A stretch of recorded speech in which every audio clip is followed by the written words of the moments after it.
जम्मू काश्मीरमधील पुलवामा जिल्ह्यात केंद्रीय राखीव सुरक्षा दलाच्या म्हणजेच सीआरपीएफच्या एका तुकडीवर दहशतवाद्यांनी केलेल्या भीषण हल्ल्यात 42 जवान शहीद झालेत। दहशतवाद्यांनी आयईडी स्फोट केला आणि ही घटना गुरुवारी संध्याकाळी घडली आहे।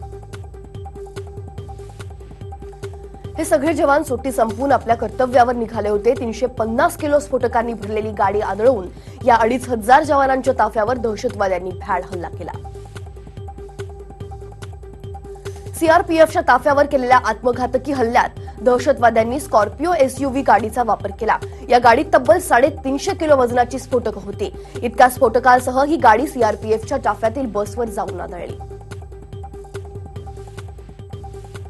स्फोटाची भीषणता इतकी होती की गाडीचे तुकडे तुकडे झालेच, शिवाय जवानांच्या देहाचेही दूरपर्यंत तुकडे विखुरले गेले। त्यामुळे अनेक जवानांचा जागी जीव गेलाय, तर काही जवानांनी रुग्णालयात दाखल केल्यानंतर उपचारादरम्यान शेवटचा श्वास घेतला। सीआरपीएफचे अनेक जवान जखमी झाले। दरम्यान उरी हल्ल्यानंतरचा हा सर्वात मोठा दहशतवादी हल्ला असून हल्ल्यानंतर काश्मीरच्या दक्षिण भागात अलर्ट जारी करण्यात आलाय। हल्ल्यानंतर या मार्गावरील वाहतूकही बंद करण्यात आली आहे। आदिल अहमद दार उर्फ वकास या दहशतवाद्यानं हल्ला घडवला। आदिलनं स्फोटांनी भरलेली कार सीआरपीएफच्या ताफ्याच्या दिशेनं नेली। ताफ्याजवळ जाताच स्फोट घडवला, असं वृत्त ग्रेटर काश्मीर या स्थानिक वृत्तपत्रानं दिलंय। हल्ल्यानंतर लगेचच जैशकडून आदिल अहमद दार उर्फ गुंडीबागचा कमांडो वकास याचा एक व्हिडिओ रिलीज झाला। यात तो काश्मीरी मुस्लिमांवरील अत्याचाराबाबत बोलतोय।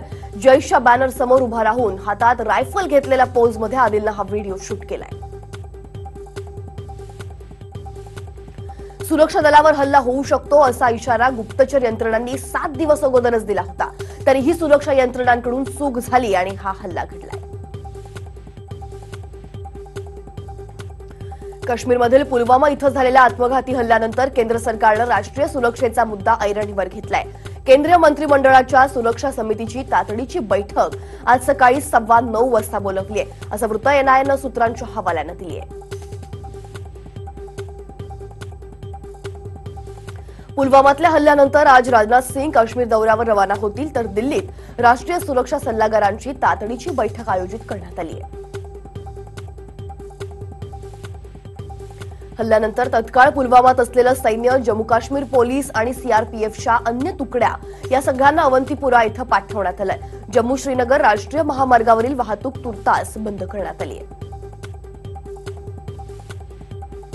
या हल्ल्याचा तीव्र शब्दात निषेधही नोंदवण्यात आलाय। भारत सरकारनं दहशतवादाला खतपाणी घालणाऱ्या पाकिस्तानला चांगलेच खडसावलंय। संयुक्त राष्ट्रांच्या सुरक्षा परिषदेनं दहशतवाद्यांच्या यादीला मंजुरी द्यावी असं आवाहन करण्यात आलंय। दरम्यान पाकिस्तानकडून मात्र चोराच्या उलटा बोंबा सुरू झाल्यात। या हल्ल्याचा निषेधही करण्यात आलाय, तसंच हल्ल्याचा इन्कार देखील करण्यात आला।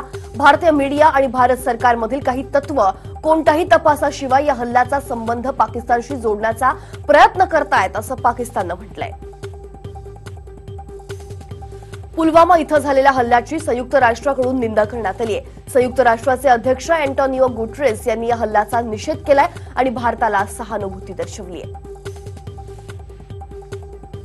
उत्तर प्रदेशच्या उन्नाव जिल्ह्यातल्या लोकनगरचे वीर सुपुत्र अजित कुमार हे पुलवामातील हल्ल्यात शहीद झालेत। 4 दिवसांपूर्वीच अजित 1 महिन्याच्या सुट्टीनंतर कर्तव्यावर रुजू झाले होते।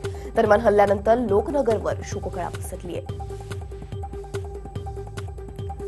पुलवामा हल्ल्यात उत्तर प्रदेशच्या शामली जिल्ह्यातील प्रदीप कुमार देखील शहीद झालेत। 12 तारखेलाच ते घरच्यांना भेटून कामावर रुजू झाले होते। सकाळी त्यांचे कुटुंबियांशी फोनवर बोलणंही झालं, मात्र संध्याकाळी ते शहीद झाल्याची बातमी आली आणि अख्ख्या परिवारावर दुःखाचा डोंगर कोसळला। पुलवामातील हल्ल्यात राजस्थानच्या धौलपूरचे जवान भगीरथ सिंग शहीद झाले। त्यांचा 4 वर्षापूर्वीच विवाह झाला असून त्यांना 3 वर्षांची लहान मुलगी आहे। या घटनेनंतर त्यांच्या कुटुंबियांवर दुःखाचा डोंगर कोसळलाय। उत्तर प्रदेशच्या कहरलमधील विनायकपूर गावातल्या रहिवासी राम वकील हे देखील या हल्ल्यात शहीद झालेत। राम यांना 3 मुलं आहेत, पत्नी, आई आणि असा त्यांचा परिवार होता। राम यांच्या निधनाच्या बातमीनं कुटुंबियांवर शोककळा पसरली आहे। गृहमंत्री राजनाथ सिंग यांनी देशाला विश्वास देत कारवाई करणार असल्याचं म्हटलंय। दरम्यान राजनाथ सिंग यांनी जम्मू आणि काश्मीरचे राज्यपाल सत्यपाल मलिक यांच्याशी फोनवरून संपर्क साधला असून ते घटनास्थळाला आज भेट देतील। जम्मू काश्मीरच्या माजी मुख्यमंत्री मेहबूबा मुफ्ती यांनी या हल्ल्याचा निषेध व्यक्त केलाय. आता निषेध व्यक्त करण्यासाठी माझ्याकडे शब्द नाहीत असं म्हणतायत. एनडीए सरकार आणि इतर राजकीय पक्षांनी एकत्र येत या खुनी हल्ल्यावर तोडगा काढायला हवा असं मुफ्ती म्हणतायत.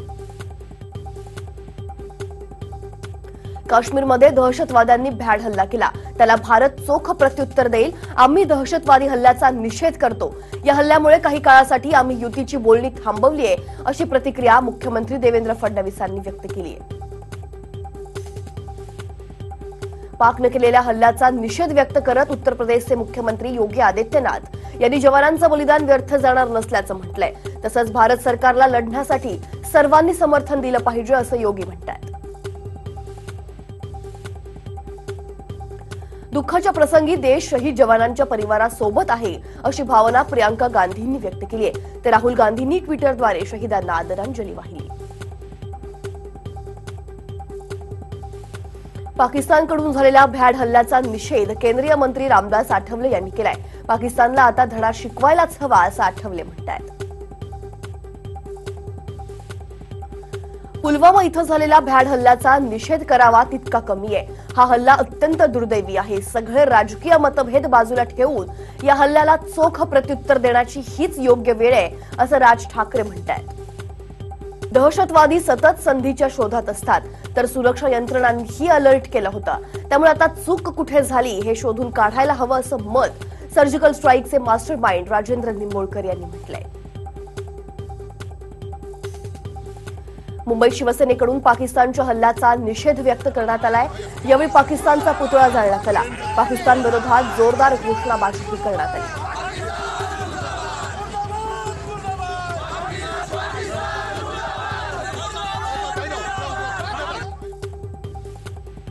पुलवाम्यातील हल्ल्याचा निषेध म्हणून ठाण्यात शिवसेनेनं दहशतवाद्यांचा पुतळा आणि पाकिस्तानचा झेंडा जाळलाय.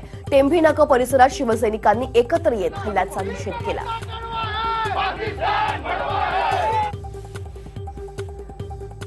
तर नाशकातही संभाजी ब्रिगेडच्या वतीनं हल्ल्याचा निषेध करण्यात आला आणि पाकिस्तानचा झेंडा जाळलाय. तसंच पाकिस्तान मुर्दाबादच्या घोषणा करत पाकिस्तानला धडा शिकवण्याची मागणीही करण्यात आली. पाकिस्तानकडून झालेल्या भ्याड दहशतवादी हल्ल्यानंतर देशभरात संतापाची लाट उसळतीये. मुंबईतल्या मालाडमध्ये भीम आर्मीच्या वतीनं या हल्ल्याचा निषेध करण्यात आला. पाकिस्तान मुर्दाबादच्या घोषणा काही कार्यकर्त्यांनी दिल्या. आतंकवाद्याला तसं उत्तर दिलं पाहिजे आणि भीम आर्मीच्या वतीनं पाकिस्तान मुर्दाबाद मुर्दाबाद मुर्दाबाद.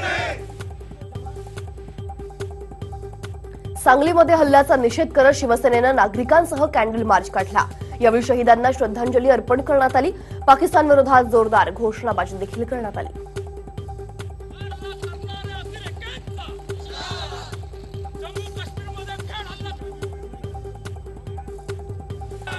पुलवामामध्ये झालेल्या भ्याड दहशतवादी हल्ल्याचा शिवसेनेनं निषेध केलाय. विलेपार्ले इथं शिवसैनिकांनी पाकिस्तानचा पुतळा जाळला. पाकिस्तानच्या विरोधात जोरदार घोषणाही दिल्या.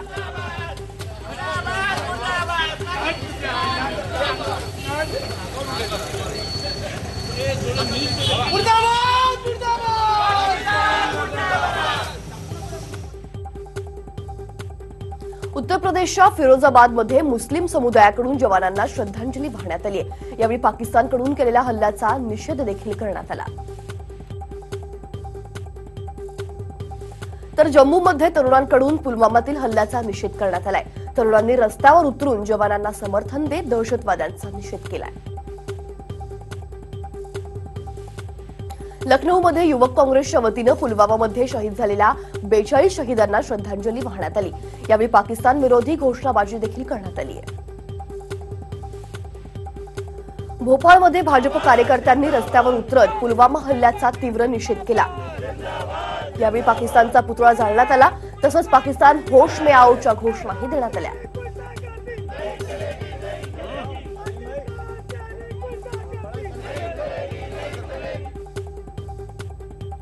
पाकिस्ताननं केलेल्या भ्याड हल्ल्यानंतर बॉलिवूडमधूनही संतप्त प्रतिक्रिया उमटू लागल्यात. अक्षय कुमार, अजय देवगण, मधुर भंडारकर, वरुण धवन, रितेश देशमुख या सगळ्यांनी पाकिस्तानच्या कृत्याचा तीव्र शब्दात निषेध केलाय. तर नेटिझन्सकडूनही या घटनेचा तीव्र शब्दात निषेध व्यक्त करण्यात आला. आता अब्बास अशा प्रतिक्रियाही येत आहेत. तसंच उरीप्रमाणेच या हल्ल्याचाही बदला घ्या अशा भावना नेटिझन्सकडून व्यक्त होत आहेत. सांगली जिल्ह्यातील कवठे महांकाळ येथील एका जवानाचा पठाणकोटमध्ये अपघाती मृत्यू झालाय. राहुल बजरंग कारंडे असं जवानाचं नाव आहे. राहुल यांच्या मृत्यूबाबतची माहिती त्यांच्या बंधूनं दिली. त्यानंतर तहसीलदार शिल्पा ठोकळे यांनी ती माहिती पुढे दिली आहे. दिल्ली राज्य सरकार विरुद्ध नायब राज्यपाल या वादावर सुप्रीम कोर्टानं महत्वाचा निर्णय दिलाय. दिल्लीतील कायदा आणि सुव्यवस्थेची जबाबदारी केंद्र सरकारचीच आहे असं स्पष्ट करताना एसीबी ही नायब राज्यपालांच्या अखत्यारीत येईल असं सुप्रीम कोर्टानं स्पष्ट केलंय. सीमारेषेवर देशाच्या सुरक्षेसाठी कर्तव्य बजावत असताना जवान बलजीत सिंग यांना वीरमरण आलं. बलजीत सिंग यांच्या पार्थिवावर मुळगाव डिंगर मांजरा इथं लष्करी इतमामात अंत्यसंस्कार करण्यात आले. यावेळी त्यांचा अवघा 3 वर्षाच्या मुलानं अर्णवनं त्यांना मुखाग्नी दिला. भारत सरकारनं संरक्षण सामुग्रीसाठी अजून एक मोठा करार करण्याबाबत निर्णय घेतलाय. रशियासोबत मिळून 7,47,000 कलाश्निकोव्ह रायफल निर्माण करण्यासाठी करार करण्याचा निर्णय केंद्र सरकारनं घेतला. या कराराअंतर्गत उत्तर प्रदेशातील अमेठी इथं कारखाना उभारण्यात येईल.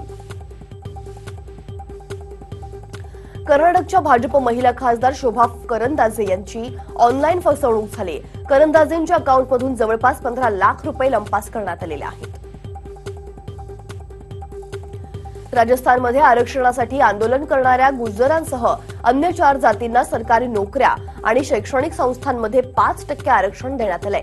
यासंबंधीचे विधेयक राज्य विधिमंडळामध्ये मंजूर करण्यात आलं. भाजप आणि संघ द्वेष पसरवतो, आम्ही मात्र प्रेम पसरवतोय.